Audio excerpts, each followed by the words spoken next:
So this church deacon loves to smash with lots of women that he meets on the internet. Now the guy's name is Allwine, and Allwine's around 42 when this story starts, and he's living in Cottage Grove, Minnesota, and the dude has got a lot going on. He's an IT specialist and a couples counselor at a local church, but he also has a problem.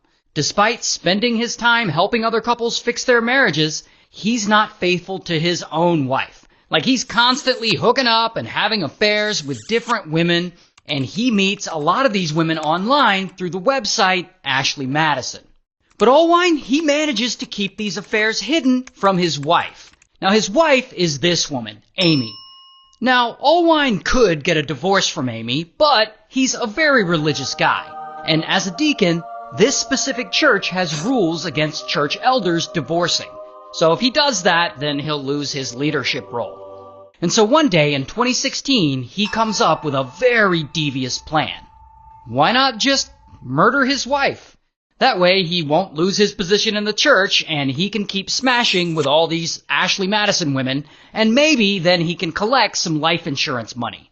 Because, she already has a $700,000 policy in place.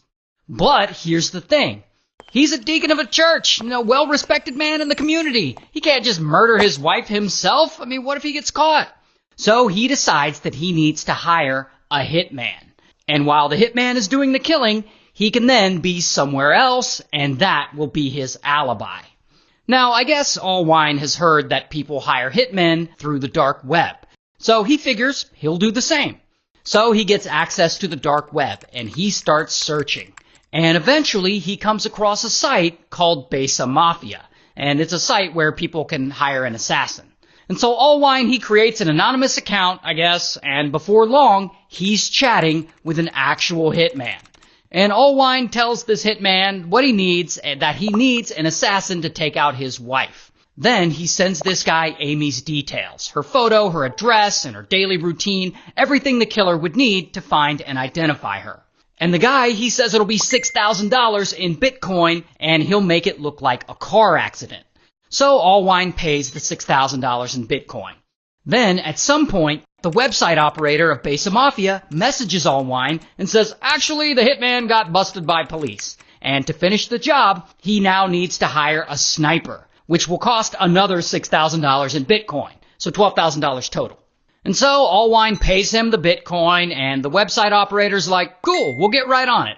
So Allwine waits, and he waits, and he waits, and several months pass. But nothing happens to Amy. She's still walking around living her normal life. Because here's the thing. This Besa Mafia hitman website isn't actually a hitman website. It's actually a scam. There are no assassins, there are no murderers for hire, just some scammer pretending to be a hitman so that they can steal money from gullible people. And, that sucks for Allwine, but then it gets much worse for him. Because then, that same year, 2016, some hacker who tries to stay anonymous, he hacks and breaks into the Besa Mafia website.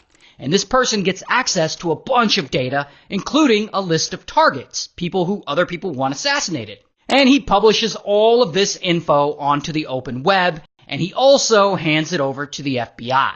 So the FBI goes through the data, and they see the kill list, and of course, Amy is on that list. But they don't know who it is that's trying to have her assassinated, because Allwine didn't put his real info into the Besa Mafia account. He's not that stupid. Regardless, the feds decide that the best and safest thing to do is to warn Amy. So one day, they just show up to Allwine and Amy's house out of nowhere, and they tell her that someone is trying to have her killed. Now, at this point, the feds, they don't suspect Allwine at all. Why would they? He's a deacon, he's a church counselor, he appears to be devoted to his wife. And so they just tell them to take precautions, and then they leave. Now, of course, right from the moment the agents leave the house, Amy is terrified out of her mind. She believes someone out there wants her dead. Who wouldn't be scared? But Allwine, he acts all concerned, and he plays the role of the worried husband perfectly.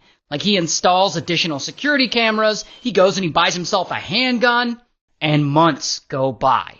And Amy is still shaken up by this whole assassination plot, thinking that someone wants her killed. Well, Allwine, he still wants to get rid of her. I mean, that hasn't changed. So he comes up with another devious idea. What if he could harass Amy anonymously and pressure her into unaliving herself?